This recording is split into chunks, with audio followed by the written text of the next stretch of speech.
Good morning, good afternoon, and good evening. When you're tuned in, you're with Lady Business and Give It to the People Radio, where you're going to get enlightened, enhanced, empowered, and enriched. Make sure that you always tune in to Give It to the People Radio. Good morning, good afternoon, and good evening. Whenever you're watching, you know that it's going to be some good stuff. We're talking about a new series that we're doing that is Black Wall Street Mindset. And the reason we're doing this series is because we are a part of a thing that is called the Black Wall Street Forward Initiative.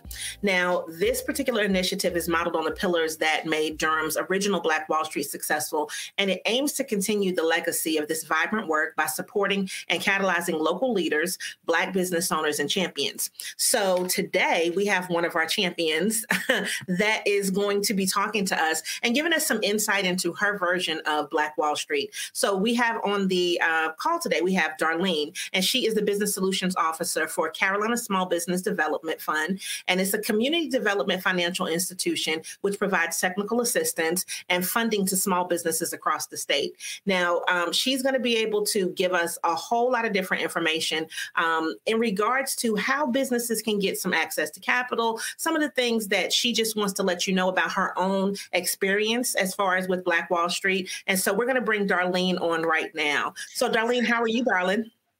Good. I'm doing great, actually. I'm in holiday spirit. So well, that's a good thing. So just let's jump in with this because yes. What does it mean to you to have a modern Black Wall Street? What is your version of that?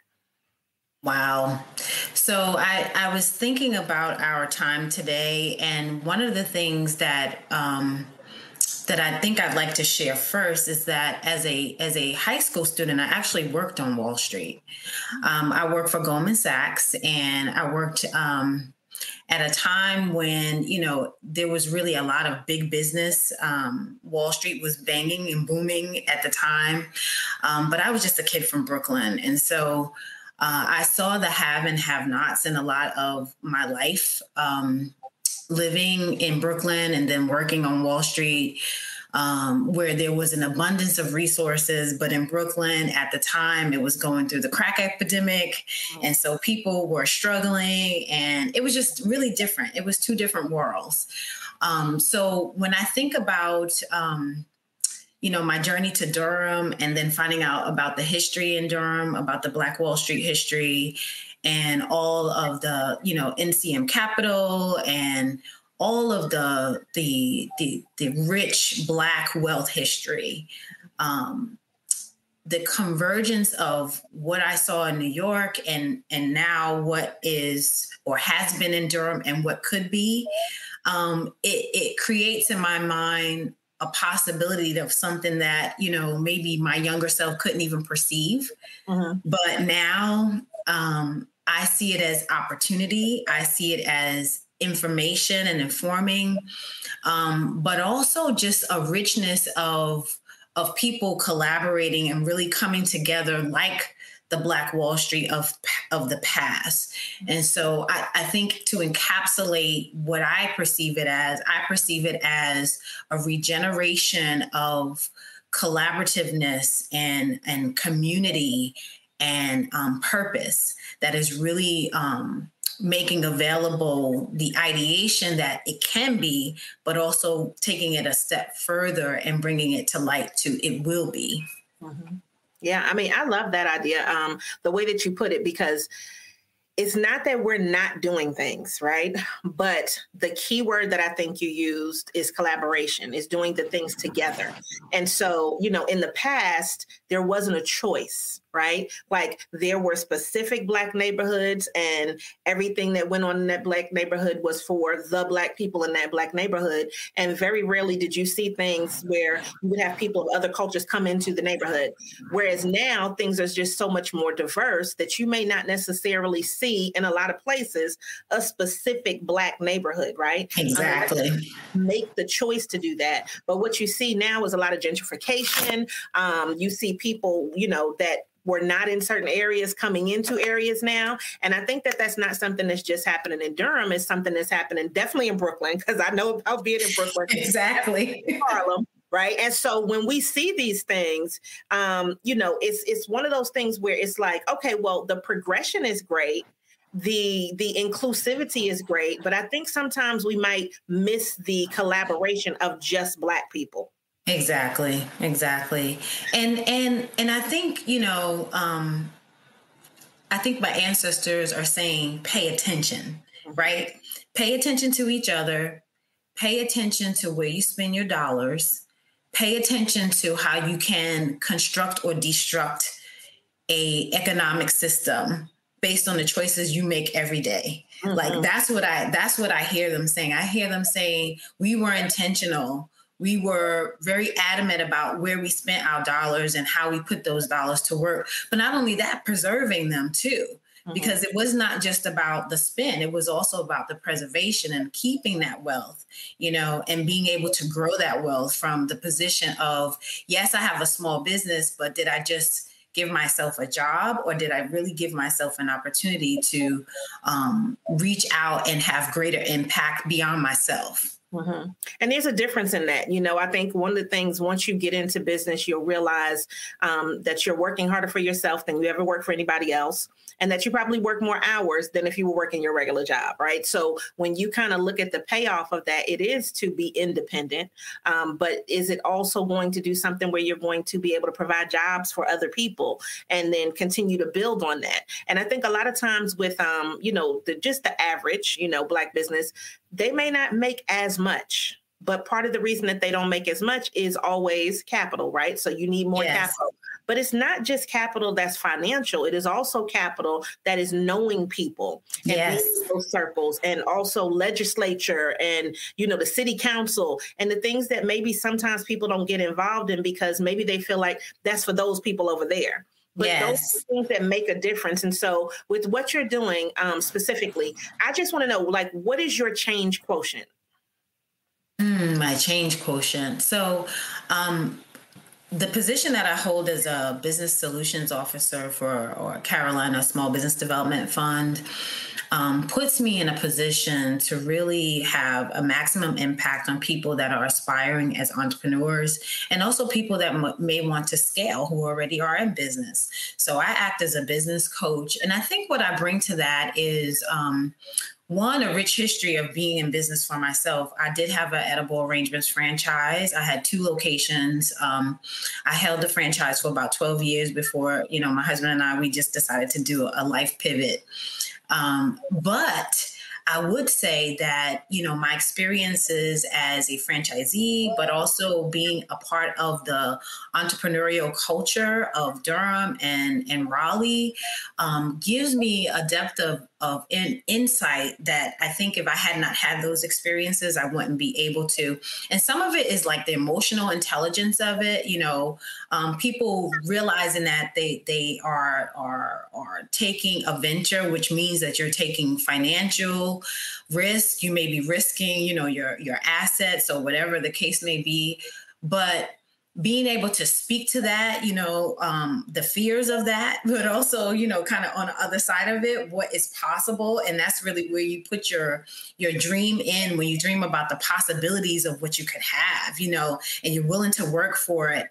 And so I think my change quotient is being able to speak the truth of that, to say that it's not all going to be great, but a lot of it is going to be great.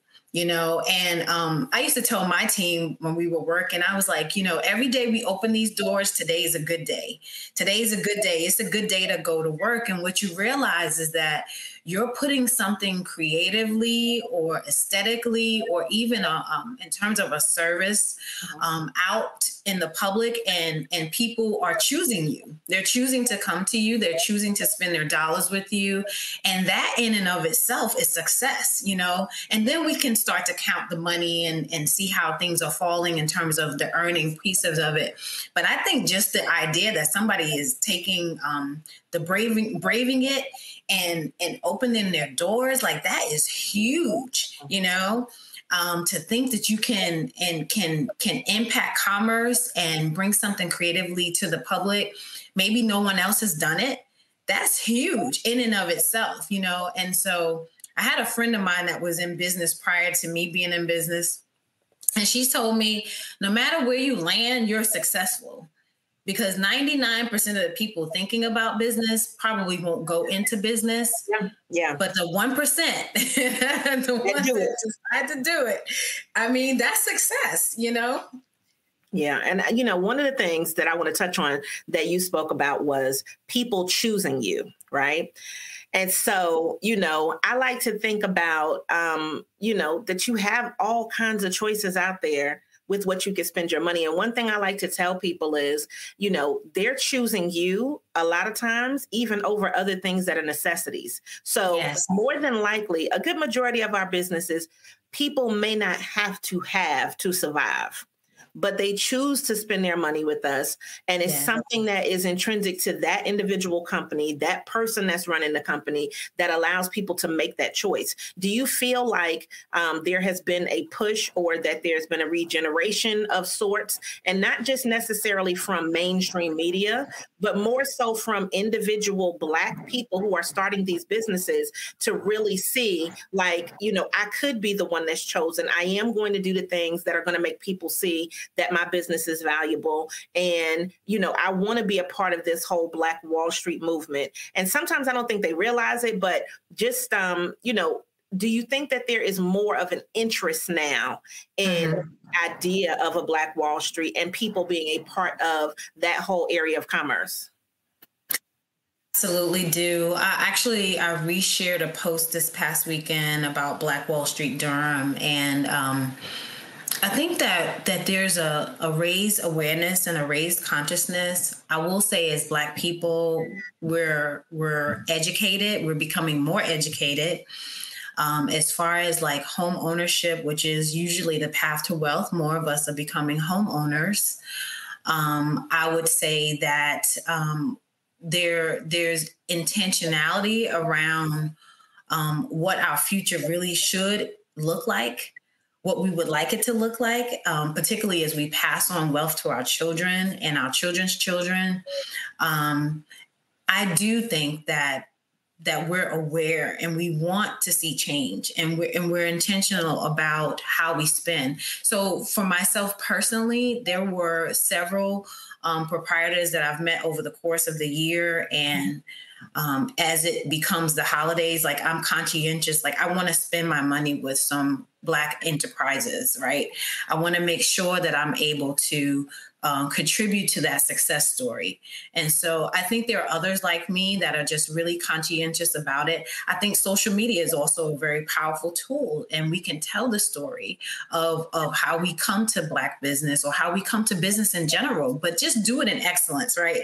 Yeah. If there's my only request is that we do it in excellence. We cannot anticipate or expect people to spend money with us if we're not doing it in excellence. So I would say, yes, the intentionality is, and the desire is there, but also there's a desire to say, yes, you know, if I had to choose, I'm not making a lesser choice. I'm actually making an equal choice between who I want to spend with. And in this case, I want to spend with people that look like me. You know, I love that. And I think, you know, when we talk about that and we talk about the intentionality of things, you know, one thing that I would say is sometimes even in efforts like this, they can be disjointed as much as we want them to be collaborative. So if you were to say, listen, I'm going to make sure that I spend with the Black enterprise, then I would say that as a member, so to speak, of this Black Wall Street movement, that we then have something where we, you know, have a hashtag, we share it online. We let that's a great idea. Like, it just, and I'm not saying there's anything wrong with, if you're buying, okay, good. But how many people did you tell that you specifically bought at a Black-owned business? You know, and so I always make it a point to say, well, hey, this is a client, or this is a business that I like, even if they're not a client, and let people know that this is a Black-owned or woman-owned business. And, you know, then what that does is it's like, oh, okay, well, you're paying attention to it. Well, I should pay attention to it. Yes. And I don't, sometimes we realize how influential we can be as individuals to help grow these businesses just from our own testimony, our own review, you know, our own, okay, well, you know, I'm endorsing this because I bought it. And And even if I don't like it, I bought it one time. Let me just try it, right? Yes, exactly. Now, then once I like it, let me tell you it works. Let me tell you that this is a company that you should support. And I think that makes a huge difference in us being able to kind of coalesce our ideas. So with the team that we've chosen to be on the Durham team, our thing was we went with the Black mindset, right? The Black Wall Street mindset. So we chose to kind of combine what your idea was, storytelling, but also with a kind of a one-day event, which would focus on entrepreneurs going from being a Black employee to turning into a Black entrepreneur. And so I want you to touch on that really quickly, because me and you totally, completely agree that everybody's not cut out to be an entrepreneur. Yes. If you are, you should do things in excellence, like you said. So can you give an idea to a person who's like, well, why should I come to this event that you guys are going to do? Because what's in it for me is what they're thinking. Yeah, I love the question. And I think that the heart of Black Wall Street is exploratory. And this means that you may be in a place where the idea of entrepreneurship is bubbling up in you, but you really don't know what it means. You have kind of just flipped it over in your mind maybe a few times. Maybe there's a hobby that you do really, really well, and other people have told you should monetize it. Maybe it's just a matter of it's something that you always aspired to do, but timing was not right. All of those are reasons to attend the conference. This is really a place to explore who you are in the ideation of entrepreneurship. Entrepreneurship, textbook, it means taking risks. Yes. It means that you're proactive and seeking an opportunity. Yes. And it also means that you are taking advantage of market possibility. And so really now could be a great time. It could be right now, or it could be something that you come to, but then you kind of think about it later on. And when you're ready to launch, you will always have this knowledge. So nothing is wasted, whether or not you're what we call a nascent entrepreneur, someone who is just kind of in the exploratory phase of it, or you're someone who might be working a job and is later on down the line. Maybe you've had some, family members or relatives that were entrepreneurs and you're kind of curious about it. It's a great place to come and just explore. And I think we need to give ourselves permission to do that. We need to give ourselves permission to think, explore, dream beyond what today's possibility is. And I think also as the Black Wall Street of the past, that's what they had to do. They had to think beyond what their reality was. And so, us giving ourselves permission to kind of be the same in that regard, to have thoughts that exceed what is the reality of today, to move beyond the limitations maybe that someone has put on you, to move beyond even what your own expectation has been. This is a place to explore that. And I just really love the mindset, because it all starts there. It all starts what you think about, what you believe about yourself. And our initiative is really focused in on you to have the capacity to expand your mindset, to breathe in the possibilities. And if you go away with nothing else other than, okay, they gave me a lot to think about, or you come away with, wow, I can do this. Both are winners. Yeah. And I mean, the thing that you said right there was the exploration, right? And the possibility of what could be, right? So when I think about that, I think about the fact that, when we're creating a business, especially if we haven't done it before, it's something new, it's something fresh, and you might fail a little bit, but if you have the help, and you have a base of people who still want to support you, I think oftentimes plenty of businesses have been able to not only just survive, but also thrive because of the fact of their community. And that's exactly what we're definitely trying to create here. But the other thing that's missing is the money. So with Charlotte Small Business Development and them working specifically with the ecosystem and really looking at how they can help Black businesses, can you tell us what the involvement is there and how people can be a part of, whatever program that might fit them at a particular point in time to help them grow or start their business. Absolutely. Absolutely. Two things, though. One thing that you said earlier was the social capital piece. Mm-hmm. And I think that being a part of this conference helps you to build that social capital. As far as the Carolina Small Business Development Fund, we have lots of tools. We are, as you said earlier, a CDFI, community development financial institution. We work with municipalities. So right now we have the Durham Opportunity Loan Fund, which helps existing businesses gain access to capital of up to $35,000. It is through the city and county of Durham. And that particular program is for COVID impacted businesses. But the beauty of it is that it's interest rate is only 3%, which you will not find in the 7% prime interest rate environment that we have now. In addition, there is no personal credit checks. You have to have less than 500 employees, less than 5 million in sales or proceeds. And if you meet that criteria, basically it's open to you as an opportunity to expand and grow your business. But in addition to that, we're also SBA lenders. We can lend up to $350,000 to small businesses. This could be for a startup as well as existing businesses.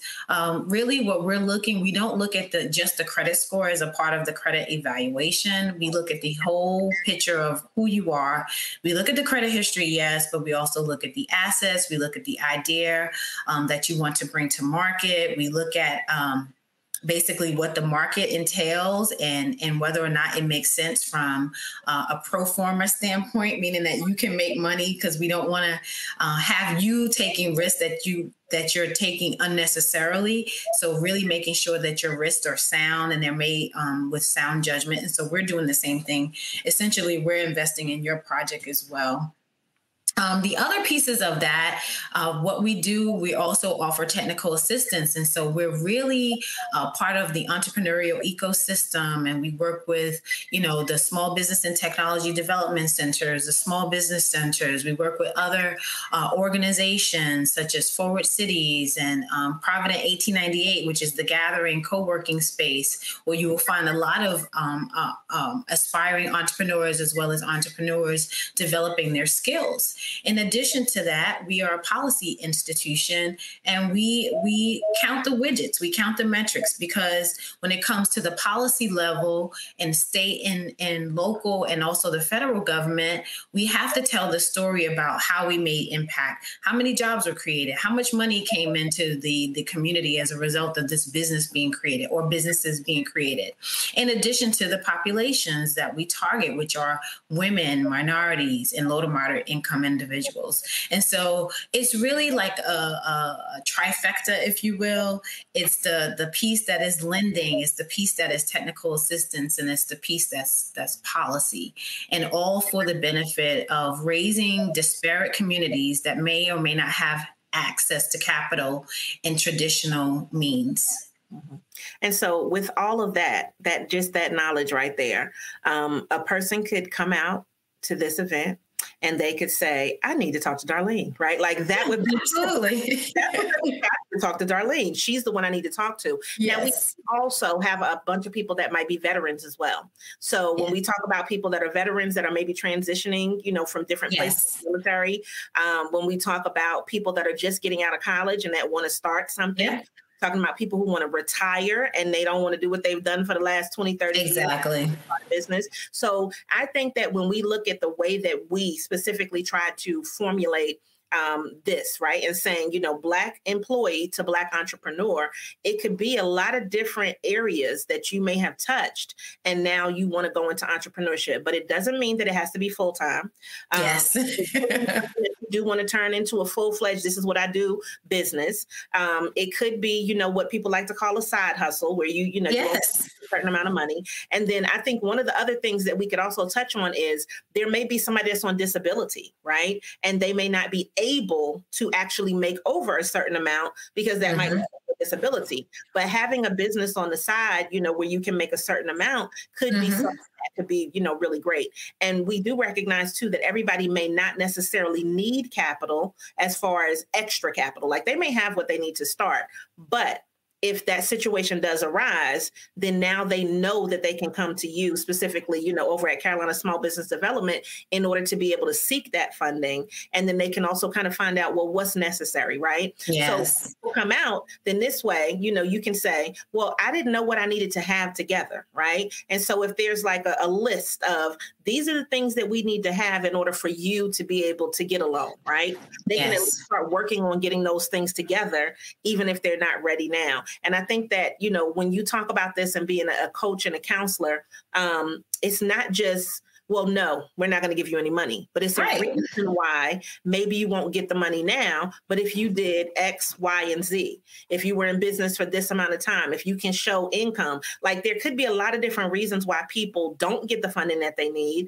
And oftentimes they don't even ask why. So just being able to be there, to have those conversations, to be able to see the other people that are in the room, the day that we have the event, I think that it will bring them closer and it will help them create their own community and see people that are inside of the community that are specifically working to help them, be more successful with their businesses. Exactly. So with your personal story, right? I just want, if you have maybe like 2-3 minutes or so, is there any personal story that maybe you want to tell the people that, is inspiring to them about, just Black Wall Street, your experience or anything? Just give us, if you got like a little 2-3 minutes story. I would say basically my decision to go into business for myself. It came at a time when my children were younger, and I found myself working for an organization that was very rigid. It didn't give me the flexibility that I needed to, be a proper mom to Danielle and David. And so I really started to look for opportunities. And it just so happened that as I started to look for those opportunities, I noticed like the wisdom of, I want to say, I call it God, but I would say the wisdom of God and the universe, whatever you call it started to track me. And literally I was at my home in Brooklyn and I saw this franchise and I was like, wow, that's interesting. I wonder if they have that in North Carolina. And then I was on a plane and I saw advertisement for the same franchise. And I was like, wait a minute. That's 2 times. Okay. This is twice. Right? The third time? Because, I believe in 3s. Was it something? Exactly. Well, I think the third time was just a matter of finding out more information. And then I kid you not, a chocolate covered orange sold me a franchise. I tell that story because it was so good. And I was like, yes, I'm onto something. And as it turns out, we ended up being the first edible arrangements in Durham.